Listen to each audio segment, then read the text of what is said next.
Jumpa lagi di channel Micrologic Indonesia, channel yang menawarkan pendekatan teknologi atas permasalahan yang sering kita jumpai sehari-hari. Masih dalam playlist Simple Program Series yang membahas secara tuntas tentang bagaimana suatu sensor dipasang ke microcontroller, mengumpulkan data dari sensor dan mengolahnya, serta yang tidak kalah menarik adalah ada info-info seru yang pasti sangat berguna ketika teman-teman membuat proyek dengan sensor-sensor ini. Pada video yang lalu telah dibahas mengenai apa dan bagaimana sensor ultrasonik HCSR04 itu. Sensor yang murah tetapi cukup presisi dalam mengukur jarak objek sampai 400 cm dengan akurasi 3 mm. Nah, pada kesempatan kali ini, saya akan membahas tentang flowmeter. Ada banyak sekali jenis flowmeter yang dijual di marketplace, dari yang murah sampai yang mahal, dari yang kurang akurat sampai akurat. Saking banyak jenisnya, bisa-bisa kita bingung harus pilih yang mana. Berikut overview jenis-jenis flowmeter yang sering kita lihat di marketplace.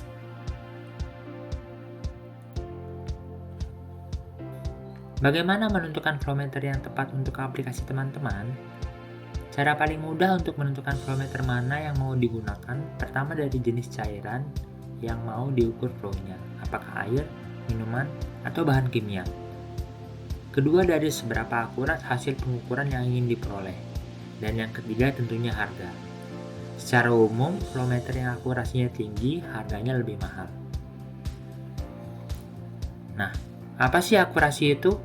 Dan seberapa penting akurasi dalam aplikasi flowmeter? Akurasi adalah seberapa mendekatinya hasil pengukuran dengan nilai sebenarnya yang ditunjukkan dalam persen. Misalnya, akurasi flowmeter plus minus 1%. Artinya nilai yang terukur memiliki penyimpangan 1% dari nilai sebenarnya. Terus, seberapa penting akurasi dalam penggunaan flowmeter? Tidak semua aplikasi membutuhkan hasil yang akurasinya tinggi. Misalnya, jika kita hanya ingin memperoleh gambaran seberapa besar flow air yang mengalir di rumah, dengan flowmeter yang murah juga sudah cukup. Tetapi pada aplikasi di bidang farmasi, tentunya menjadi sangat penting.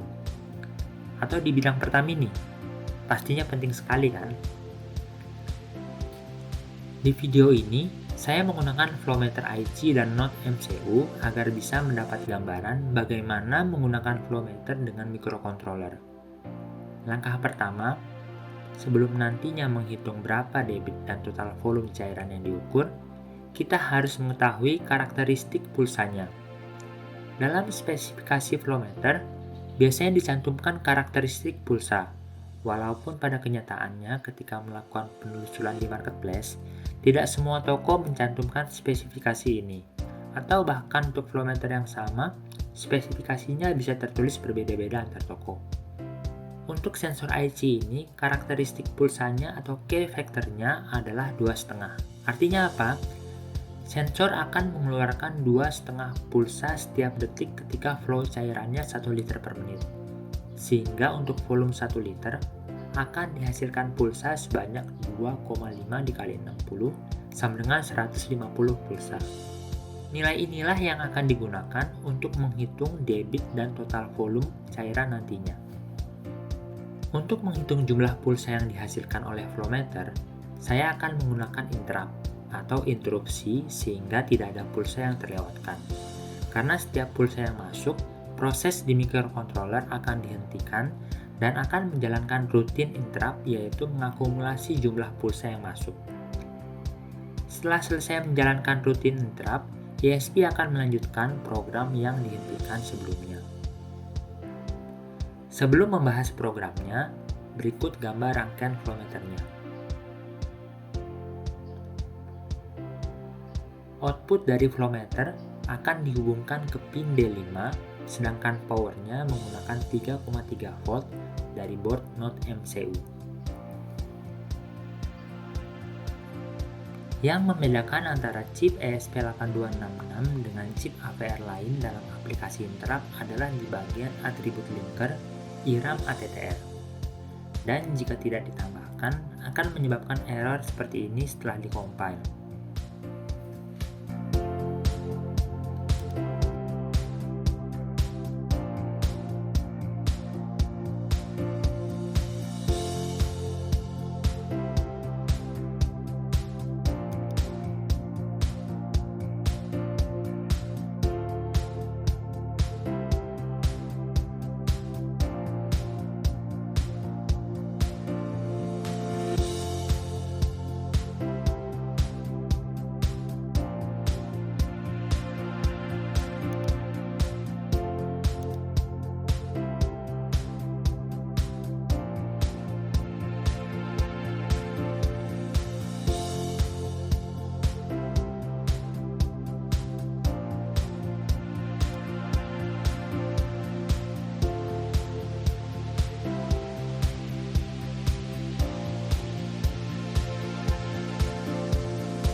Jadi, mengapa perlu ditambahkan atribut linker ini?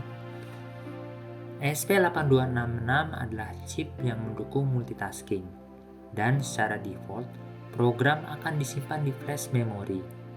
Tetapi sayangnya, mengakses flash memory hanya bisa dilakukan dengan satu thread.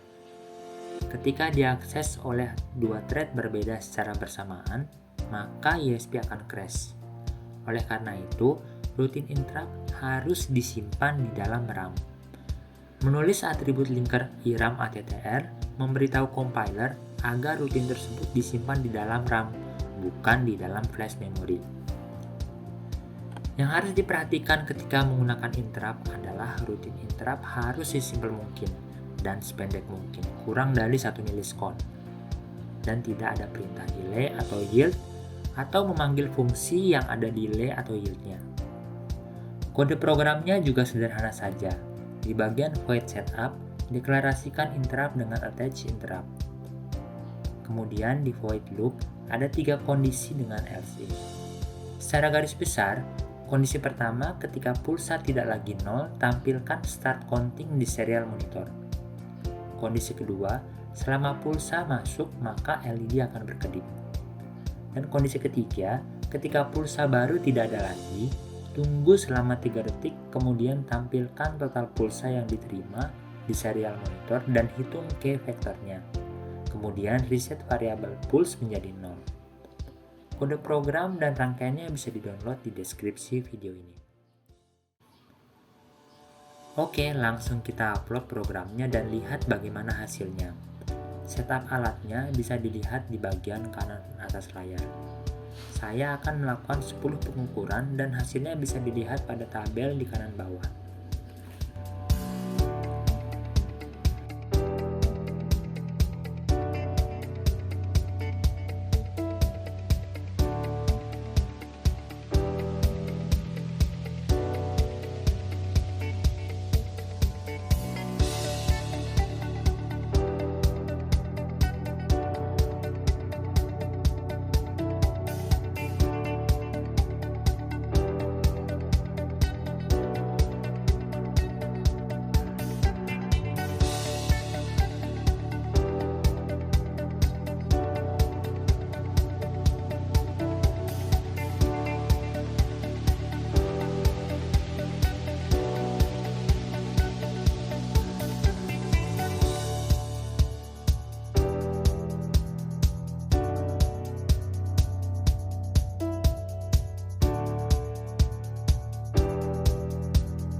Kesimpulannya, sebelum menggunakan flowmeter, harus diketahui karakteristik pulsa atau key vektornya, yang nantinya akan digunakan untuk menghitung debit dan total volume agar hasilnya akurat.